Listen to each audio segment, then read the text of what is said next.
So you don't need to know the genre or whatever, what am I thinking of? The show or the world in order to have the fan fiction. You know, you could just totally BS something and, hey, look, it's the same names. Okay, I think I'm just gonna pick up from here. I was gonna say, just read to those dotted lines there that you see, the double dotted lines. Okay, I'll do it because otherwise it's just like a sentence for each of us. We switch off, it doesn't make sense. Yeah, okay, right down there. to the dots, got it. So Reed had to try, just looking for the previous one, there's a hidden memory in your head. Maybe, so Reed concentrated on the object. Immediately, she felt drawn into it. It started out as a vague, fuzzy thing, like when you wear glasses and there's a lot of moisture in the air and you see a pillow on the horizon. But then, it turned out that there was a secret memory hidden beneath the veiled layer of self-loving in her head. Self-love? Does she mean self-loathing? Or is that really, like, unironically? And within that memory, a burning figure appeared. It was Mewtwo in hell. Reed was confused. What? Okay, he didn't think that memory would be in there, and yet it was there, burning like the heart of a newborn star in the center of the earth. Deep. Mewtwo in hell. So is Reed a dude or a chick? I thought it was a guy at first, because who names their daughter Reed, but then, now I'm confused again. Did it say she? Like, okay, she right here. Did. Reed concentrated on the object immediately. She felt drawn to. Is it a he or a she? Oh, I see when you highlight stuff, another box pops up that is like select quote, share this. So, that's a thing. Oh my god, what is this? Okay, so basically, they got the GS ball, which looks like a beehive for no reason, and then we're talking about memories and a guy-girl. Literally both. It's not like a trans thing. It's literally, you are a guy and then you are a girl. You change onto, you're like a changeling, okay? And then we come in with this memory that's like a fuzzy pillow on the horizon. And it's Mewtwo burning in hell. You and know, then they didn't think it would be there. And then there's a break. What the hell? Huh. Okay. Two things stand out to me in particular, amongst the other things. First, that last part, burning like the heart of a newborn star in the center of the earth. That might have sounded deep, if the rest of it hadn't been a train wreck already. You know, if I'd seen this author for the first time, I would assume by this point they'd gotten that from somewhere else. And it's like, I'm gonna take this now. This is mine now. The other thing being the veiled layer of self-loving in her head. So, I imagine they meant to say self-loathing as, you know, if it were loathing, it's something you wouldn't normally move towards because you want to stay away from your own self-loathing. Otherwise, it wouldn't be a veil, a layer hiding a memory. But then I see self-loving, and it's like, these authors have no lack of love for themselves. I mean, they are very self-obsessed. But then I look back at that and I think, well, what is it? Is it self-loving or is it self-loathing, as in the emo, I just don't understand, I hate myself so much, I don't know. I'm scared. Mom, come pick me up, I'm scared. So I'm just, next paragraph. I'm just gonna have to remain confuzzled on that, I think. Anyway. Yeah. Oh god, this story is giving me black lung. Alright. So they came to their next trainer they had to beat, but this wasn't just any Pokemon trainer. Greetings, challengers! I am not just a Pokemon trainer. I am also a trainer who is a Pokemon! OMG, it's Giant Pikachu! That's not all! I am a Pokemon trainer who uses humans to fight! The Pokemon trainer chucked down his balls and some humans emerged ready for battle. Don't make a joke, don't make a joke, don't make a joke. We can't fight humans, said Bulbasaur. No, said Pikachu. We have to, else we would be racist.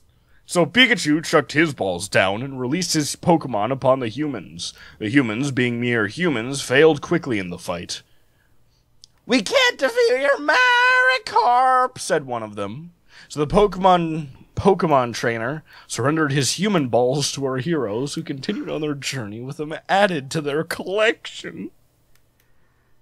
You know,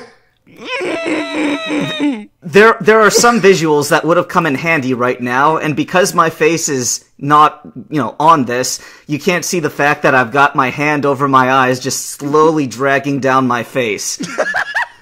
We can't fight humans, we have to, or else it would be racist. So Somebody rip the human balls off of someone, plop it with the rest of our collection of them. Somebody thought to write this. Like, this was a thought that, chemical reactions made this thought in a person's brain. Oh, God. When I say I could never think to write something like this, I mean, some people say that, but I really could never write something like this in 100 years. It would never occur to me. Now, maybe the Pokemon trainer who uses humans to fight, that's not a very original idea, and I think that's part of the joke here. But it's like, ooh, so original, you changed the rules around. Nobody's ever done that before. By the way, this section is the closest it's gotten to Pokemon. Like, everything else has been out of genre, but this is actually part of the Pokemon canon. When you go to a trainer that you beat in order to, I don't know, what was the point of this battle? I don't know. If they just walked by this guy, would anything have changed? Well, it says they had to beat them. So that implies that it's like a tournament setting. Okay. Which is one of the most overused tropes in all of Shonen. Because of how easy it is to write. And it's ironic that it's for Pokemon. Alright, because and... it's an even bigger trope there. And I can only assume that this is... I'm thinking about the AI right now. This part was put in after these little cuts in between, these dash thingies, because just before this, Reed was thinking about a memory of Mewtwo in Hell, and, the Shining Memory, and then immediately after that, so they came to their next trainer they had to beat. Like, what, did Reed just kind of, pass out, some blood trickle down her nose, and just blanked out for the next 3 hours, and then when she came to, it was like, oh, well, I guess I'm fighting Pokemon trainers now. Giant gap in memory. I guess? I don't know. Maybe it's just, like, a cutoff, like, oh, we discovered something, and then it's supposed to jump to the next day, where it's like, usually it's another hint, and then they put the pieces together and start making a plan. But, like, there was no other hint, it was just a fight. That's all it fucking was. Yep, just kind of a major jump in the French, by the way. Pardon the French. I'm trying not to swear for your channel. I'm trying very hard. Dang French. And it's a giant Pikachu. Like, it had to be giant for some reason. But in good writing, there's not one word put down by accident. There's always a meaning, a reason behind each typed word. So I guess this is just one more drop in the ocean of bad writer decisions where it's no reason that it's a giant Pikachu, it just is, and okay, moving on, I guess. Is there anything else before I read? Before I read? I was just gonna say, how about we, go so that the next 3 paragraphs you read, and then the next 3 after that I read. Got it. Alright. So they just continued on their journey. Then our gang knew what to do. They had to infiltrate Mewtwo's foreboding dungeons, but in order to do so, they had to wear a disguise. Reed thought long and hard about the best disguise. They couldn't be too obvious or threatening, because then Mewtwo's guards could catch them. But they couldn't look too mundane, because then Mewtwo's guards would never let them in. No. They had to be clever. So, Reed came up with the best idea she had. They would dress up in gothic clothes. Pikachu's friends were a little skeptical at the idea, but they all agreed it was for the best. But where would they get the best gothic clothing to surprise the guards with? Bulbasaur knew exactly the best store to go to. Tramp Vamp. I really thought for a second they were going to say, oh crap, I just had it. Damn it, what am I thinking of? The one where all the gothic kids go. Thank you! Hot Topic! Yeah, Hot Topic, yes! You know, I'm looking a couple of sentences down, they bring up My Chemical Romance, so if they're going to bring up actual things, why not go with Hot Topic, you know?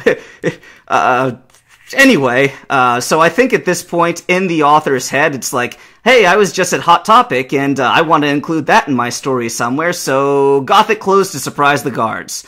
Yeah, seamless. Oh, God. Alright, so, let's get this done. Oh, this hurts. Oh, my soul. Oh. God, this is... God, gothic clothes for a disguise. Why? I want to know. This will make us inconspicuous. Absolutely inconspicuous. Alright, so they all went... wait, sorry, narrator voice.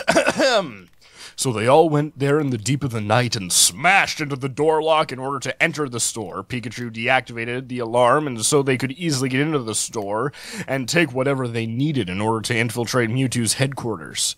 Reed put on nice, tight, red leather pants, then a black tank top with My Chemical Romance's logo on the back, and on top of it all, a nice long leather coat with blood-red streaks on the side.